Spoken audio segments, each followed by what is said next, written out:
राज्यातल्या auto rickshaw taxi चालकांसाठी मराठी भाषा सक्तीचा येत्या 1 मे पासून निर्णय लागू होणार की त्या अंमलबजावणीला मुदतवाढ मिळणार याचा निर्णय आज होणार आहे। आज परिवहन मंत्री प्रताप सरनाईक यांनी सगळ्या आरटीओ अधिकाऱ्यांसोबत महत्त्वाची बैठक बोलावली आहे। सकाळी 10:30 वाजता आरटीओ कार्यालयात ही बैठक होईल। राज्यातल्या रिक्षा आणि टॅक्सी चालकांनी मराठीत व्यावहारिक संवाद साधण्याचा आदेश मान्य केला नाही तर त्यांचा परवाना रद्द करण्याचा निर्णय परिवहन मंत्री प्रताप सरनाईकांनी घेतलाय। रिक्षा टॅक्सी चालकांच्या संघटनांनी त्या निर्णयाला विरोध दर्शवल्यानंतर या संदर्भात काल परिवहन विभागाची बैठक झाली। या बैठकीत रिक्षा संघटनांनी मराठी सक्ती संदर्भात मुदतवाढ देण्याची मागणी केली। यावर मंत्री प्रताप सरनाईकांनी आपली भूमिका स्पष्ट केली असून मुदतवाढ देण्याची तयारी आहे, पण मराठी बोलणार नाही ही मुजोरी खपवून घेणार नाही असा इशारा त्यांनी दिलाय।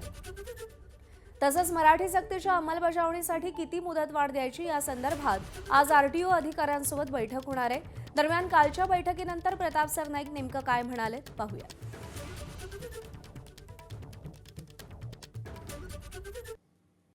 मी आधीच घोषणा केली होती की तुम्हाला जर शिकवणी पाहिजे असेल शिकवणी द्यायला तयार आहे, तुम्हाला जर काही स्वयंसेवी संस्थांची मदत पाहिजे असेल तर ती मदत द्यायला तयार आहोत, तुम्हाला जर मुदत पाहिजे असेल तर ती आम्ही मुदत द्यायला तयार आहोत, परंतु मुजोरी चालणार नाही। आम्ही व्यवसाय करू, धंदा करू, परंतु आम्ही मराठी बोलणार नाही। ही जर भाषा तुमची असेल तर ती भाषा परिवहन मंत्री म्हणून मी सहन करणार नाही। आणि मी स्पष्टपणे सांगतो, बऱ्याच लोकांना असं वाटत होतं हे पुढे जाणार, हे मागे फिरणार, हे आता काय मराठीचा मुद्दा सोडून देणार। प्रताप सरनाईक ठाम आहे या भूमिकेवर। कुठल्याही परिस्थितीमध्ये महाराष्ट्रामध्ये जर व्यवसाय करायचा असेल, तुम्हाला जर काम करायचं असेल तर मराठी अनिवार्य आहे, मराठी यायलाच पाहिजे। दरम्यान 15 ऑगस्ट पर्यंत मराठी सक्तीचा निर्णय थांबवण्याचा निर्णय घेण्यात आल्याचा दावा रिक्षा टॅक्सी युनियनचे अध्यक्ष शशांक राव यांनी केलाय। कालच्या बैठकीमध्ये सकारात्मक निष्कर्ष निघाल्यामुळे 4 तारखेला होणारा आंदोलन रद्द करण्यात आल्याची माहिती शशांक राव यांनी दिली आहे। याचा एक सर्वे ते घेणार आहेत या 2-3 महिन्यामध्ये आणि त्यानंतर ऑगस्टच्या महिन्यापासून जे काही त्यांनी सुरू केलं असेल त्याचं प्रशिक्षण ते सुरू करणार आहे।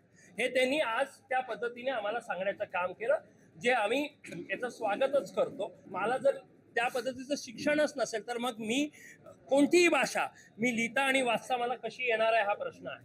त्यामुळे आज ती झाल्यावरती त्यांनी हे सांगितलं की आता ऑगस्ट पासून ते प्रशिक्षण सुरू होईल। तोपर्यंत जी मोहीम एक वेगळी आहे ते डोमिसाइल्स आणि वगैरे कागदपत्र बरोबर आहेत का चेक करण्याची ती होत राहील। आणि यानंतर बुलेटिनमध्ये काही महत्त्वाच्या बातम्यांचे वेगवान आणि सविस्तर अपडेट्स।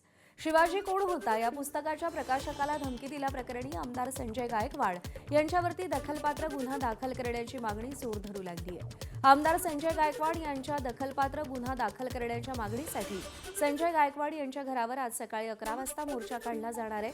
प्रकाशक प्रशांत आंबी आणि डाव्या पक्षाचे कार्यकर्ते आणि राष्ट्रवादी शरदचंद्र पवार पक्षाचे कार्यकर्ते मोर्चात सहभागी होणार आहेत। या पुस्तकाचे प्रकाशक प्रशांत आंबी थोड्याच वेळात बुलढाण्यामध्ये दाखल होतील।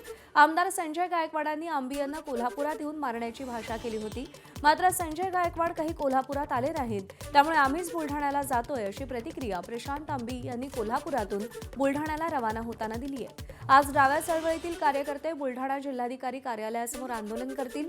इतकंच नाही तर परवानगी मिळाल्यास संजय गायकवाडांच्या घरासमोर जाऊन शिवाजी कोण होता या पुस्तकाचं वाचन करू असा इशाराही त्यांनी दिलाय।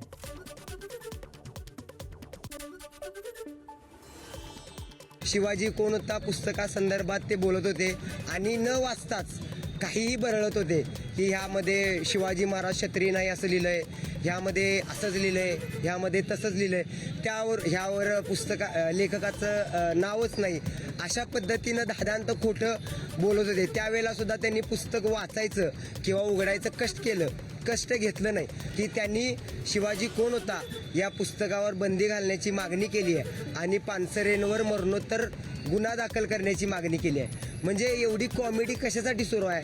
त्यापेक्षा अगोदर तुम्ही पुस्तक तरी वाचा।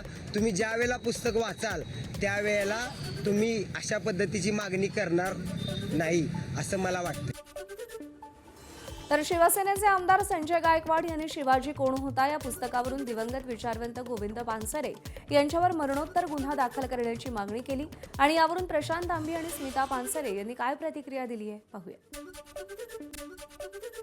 त्यांनी जी शिवाजी कोण होता या पुस्तकावर बंदीची मागणी केलेली आहे तो त्यांचा संविधानिक अधिकार आहे. ते कायदेशीर मार्गाने किंवा लोकशाही मार्गानं ते मागणी ती करू शकतात.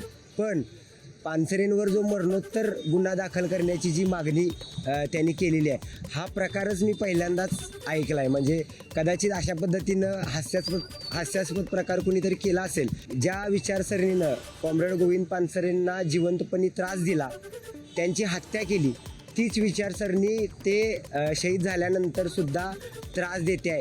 ह्याचं एक ज्वलंत उदाहरण आहे.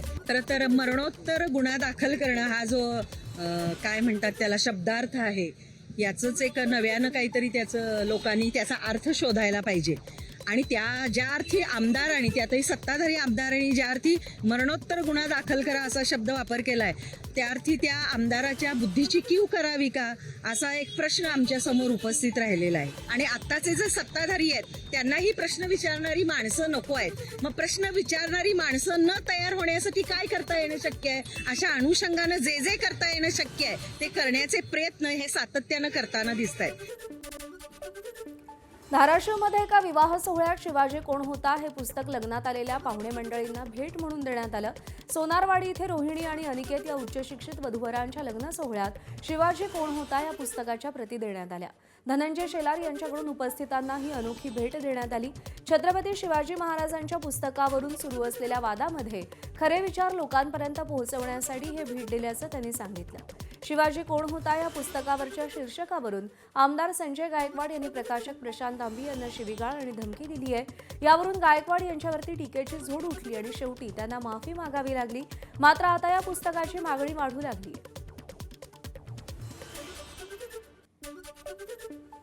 एक महत्त्वाची अपडेट आहे. मंत्री उदय सामंत यांनी बच्चू कडू यांच्याशी चर्चा केल्याची माहिती सूत्रांनी दिली आहे. शिवसेनेनं दिलेल्या ऑफरवरती बच्चू कडू काय निर्णय घेणार हे पाहणं महत्त्वाचं आहे. बच्चू कडूंचा प्रहार जनशक्ती पक्ष शिवसेनेत विलीन होणार का हाही सवाल आहे. शिवसेनेच्या ऑफरवर बच्चू कडू यांची शिवसेनेतील नेत्यांसोबत चर्चा सुरू असल्याची माहिती मिळते आहे.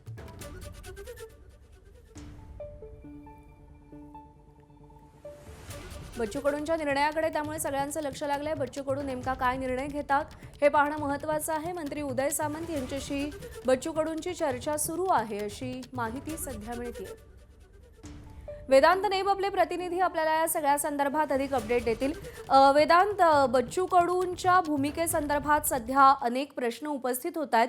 काय शक्यता वर्तवल्या जात आहेत, काय चर्चा होत आहेत?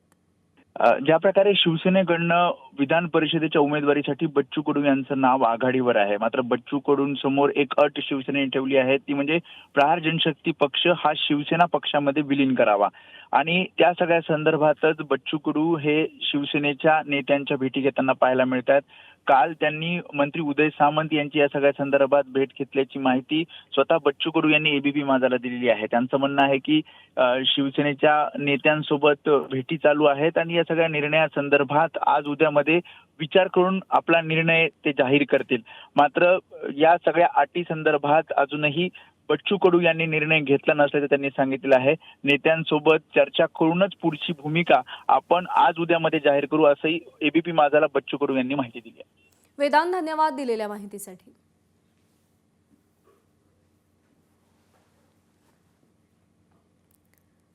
तर बच्चू कडू उद्या सकाळी 11 वाजता त्यांचा निर्णय जाहीर करणार आहेत. शिवसेनेनं दिलेल्या प्रस्तावावर बच्चू कडू उद्या भूमिका जाहीर करतील. बच्चू कडू यांनी एबीपी माझाला या संदर्भातली माहिती दिली आहे. शिवसेनेकडून विधान परिषदेसाठी बच्चू कडू यांना ऑफर देण्यात आल्याची माहिती आहे.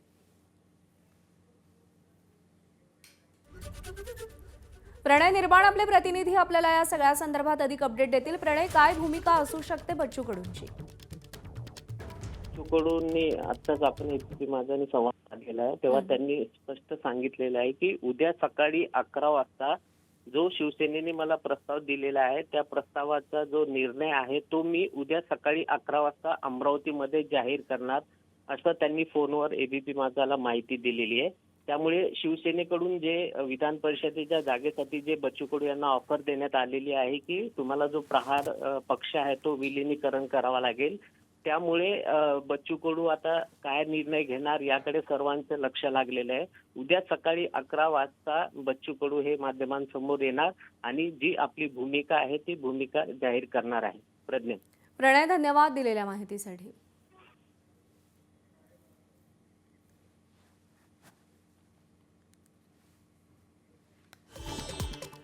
राष्ट्रवादी काँग्रेस शरद पवार पक्षाचे आमदार रोहित पवार अजित पवार विमान अपघात प्रकरणाच्या तपासासंदर्भात आज पुण्यामध्ये सीआयडी ऑफिसला भेट देणार आहेत.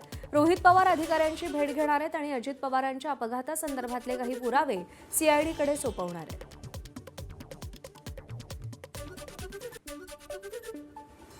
नाशिकच्या मेडिकल कॉलेजमध्ये एक अत्यंत धक्कादायक घटना घडली आहे. डॉक्टर वसंतराव पवार मेडिकल कॉलेजमध्ये लिफ्ट दुर्घटनेमध्ये एका महिलेचा दुर्दैवी मृत्यू झाला. ज्योती अहिरे या दैनंदिन काम करत असताना लिफ्ट कोसळल्याची घटना घडली. त्या दरवाजातून लिफ्ट कुठे आहे हे वाकून बघत होत्या आणि त्यावेळी वरून लिफ्ट आल्यामुळे त्यांची मान लिफ्टमध्ये अडकली आणि त्यांच्या मणक्याला गंभीर इजा झाली. या दुर्घटनेत गंभीर जखमी झालेल्यांवरती आयसीयूमध्ये उपचार सुरू असताना त्यांचा मृत्यू झालाय.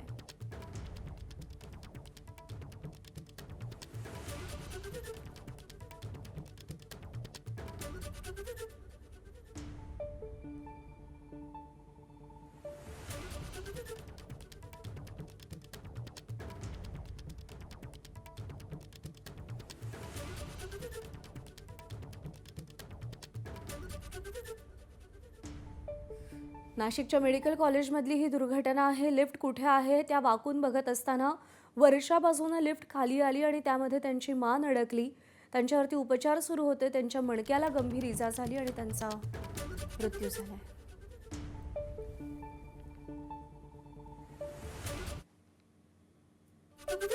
भाजप नेते किरीट सोमय्या यांनी 2 अल्पवयीन मुलींच्या प्रकरणात घाटकोपर पोलीस ठाण्यासमोर 12 तास ठिय्या आंदोलन केलं.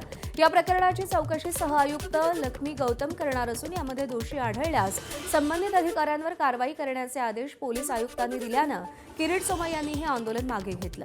घाटकोपरच्या नित्यानंद नगरमध्ये शनिवारी 2 6-7 वर्षांच्या अल्पवयीन मुलींवरती लैंगिक अत्याचाराची धक्कादायक घटना घडली होती. या प्रकरणात घाटकोपर पोलिसांनी शेजारच्या नराधमाला अटक केलेली आहे. पोलिसांना झालेल्या कथित मारहाण प्रकरणात पीडित मुलींच्या नातेवाईकांवरती गुन्हा दाखल करण्यात आलाय. त्यामुळे पीडित मुलीच्या कुटुंबियांना न्याय मिळवून देण्यासाठी सोमय्यांनी आंदोलन केलंय. वापस झूठ बोल रहे हैं आपने इन सबके सामने मैं झूठा हूँ. हाँ, चलिए सर आप बोल रहे हैं ना मैं झूठा हूँ. मैं हूँ अभी क्या आप बड़े हैं, आप जो चाहे बोल सकते हैं. हमारे पास तो कोई बोलने का अथॉरिटी है. चलो ठीक है. एक मिनिट हो आपण एक मिनिट आपण इथे सगळ्यांच्या समोर बोलणार की या बाईने सांगितलं या ताईने की काल सांगितलं की माझं चुकलं असं तिने सांगितलं. आता ती म्हणते ना मी नाही बोलते मग ती बोलते ते सगळं खरं आहे. आणि मग तीच खरं आहे कारण की कोणीही पोलीस ऑफिसर जी आई आपल्या मुलीची तक्रार करायला आली आहे एक वाक्य फक्त एकच वाक्य तुम्ही दाखलंय. एक मिनिटावर आम्हाला काय दाखवतोय एक खाली फक्त एक वाक्य मध्ये गुंतवलं. एक वाक्याने किती फरक पडला. तुम्ही तिच्याकडून तक्रार काय घेतली की मुलीच्या काकाने मुलीच्या बापाने पोलिसांना मारलं त्यांचा कारवाई केला. हे तुम्ही तक्रार घेतली आहे. याचा अर्थ हा झाला हसू नका. याचा अर्थ नाही म्हणतो का अरे वा तिने दिली आहे तुम्ही त्या नावाने दिली आहे पोलिसांची मारपीट की आणि पोलिसांची मारपीट तुम्ही कोणाच्या नावाने काढलं तिचा काकाचा हिचा बापाचा. पण तुम्ही असं म्हणतात पीडित महिला स्वतःचा नवरा दीर परिवाराचा विरोधात कंप्लेंट केली पोलिसांची मारहाण. मग तिथं स्टेटमेंट द्यायला होतं हे नोकरी म्हणाली. आता कुटुंबाला खोट्या पद्धतीने गुंतवण्याचा प्रयत्न झाला होता. या प्रकरणाचा तपास पूर्ण त्याचबरोबर या परिवारांचा लोकांना जेलमध्ये टाकण्याचा जो दुस्साहस पोलीस अधिकाऱ्यांनी केलं त्याचा तपास आता मुंबईचे joint police commissioner crime Lakshmi Gautam यांच्याकडे सुपूर्द करण्यात आला आहे. ज्या पोलीस अधिकाऱ्यांनी यात गलथानपणा केला आहे हे सिद्ध झाला तर त्याच्यावर कडक कारवाई होणार. कोल्हापुरात परतवाड्यासारखी घटना घडली आहे. मुस्लिम तरुणानं तरुणींना व्हिडिओ बनवून ब्लॅकमेल केलंय. आरोपी शाहिद संदेला अटक करण्यात आली आणि 4 दिवसांची पोलीस कोठडीही सुनावण्यात आली आहे. शाहिदनं 8 ते 9 तरुणींचे व्हिडिओ बनवल्याचा पोलिसांना संशय आहे. शाहिदनं व्हिडिओ आपल्या मित्रांना शेअर केल्याचं उघड झालंय. आरोपी शाहिदचा मित्र मात्र फरार आहे.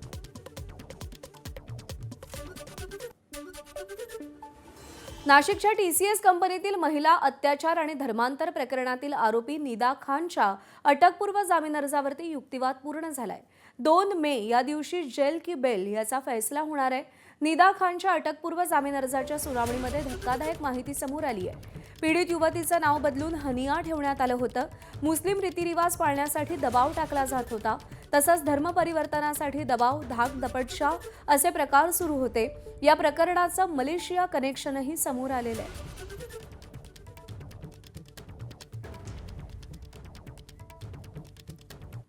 तर अटकपूर्व जामीन अर्जावरच्या युक्तिवादादरम्यान धर्मांतराची मोडस ऑपरेंडी समोर आली आहे, तीही पाहूया. आरोपी दानिश तौसिफनं पीडितेचं नाव बदललं. पीडितेला ते हनिया म्हणत होते. हिजाब घालण्यासाठी, मांस खाण्यासाठी जबरदस्ती केली जात होती. नमाज पठणासाठी प्रवृत्त केलं जात होतं. धर्म बदलण्याबाबत भीती घातली जात होती. मोबाईल ॲप, रील्स आणि व्हिडिओच्या माध्यमातून ब्रेन वॉशिंग केलं जात होतं. TCS धर्मांतर प्रकरणाचं मालेगाव आणि मलेशिया कनेक्शनही उघड झालंय. मालेगावच्या काही लोकांच्या मदतीनं धर्मांतर, मालेगाव पार्टी असा त्यांचा उल्लेख आहे. पीडितेला मलेशियात पाठवण्यासाठी कळ टाकला जात होता आणि त्यासाठी इम्रान नावाच्या व्यक्तीची मदत घेतली जात होती. मलेशियाला पाठवण्यासाठी पीडितेचा पासपोर्टही बनवला होता. पीडितेच्या कुटुंबियांना माहिती होऊ नये यासाठी मुंबईत ठेवण्याचा कट होता.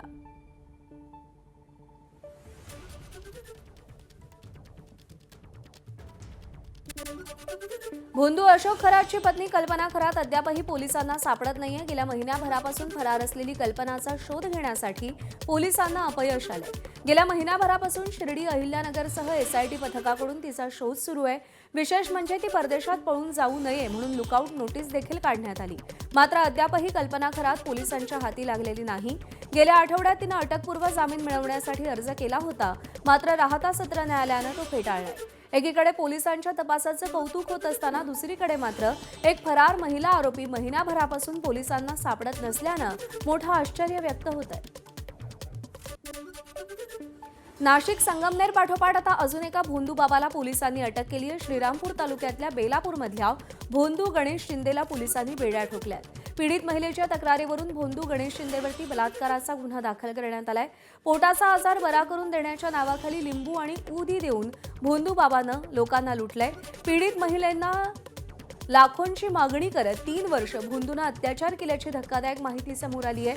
तपासादरम्यान भोंदू शिंदेनं पीडितेवर अत्याचार केल्याची कबुलीही दिली आहे.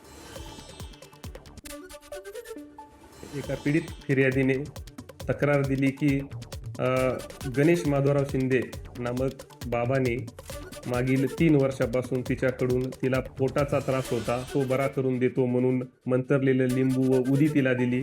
वेळोवेळी तिच्याकडून पैसे आणि सोने या स्वरूपामध्ये आर्थिक फसवणूक तिची केलेली आहे. 18 ते 20 लाख रुपयाची जवळपास. तसेच तिच्यावरती तिच्या इच्छेविरुद्ध शारीरिक संभोग केलेला आहे. त्यामुळे श्रीरामपूर शहर पोलीस स्टेशन येथे बलात्काराचा गुन्हा दाखल झालेला आहे. तसेच महाराष्ट्र जादूटोणा प्रतिबंधक अधिनियम कलम 3 अन्वये गुन्हा दाखल केलेला आहे. पुढील तपास श्रीरामपूर शहर पोलीस करत आहेत.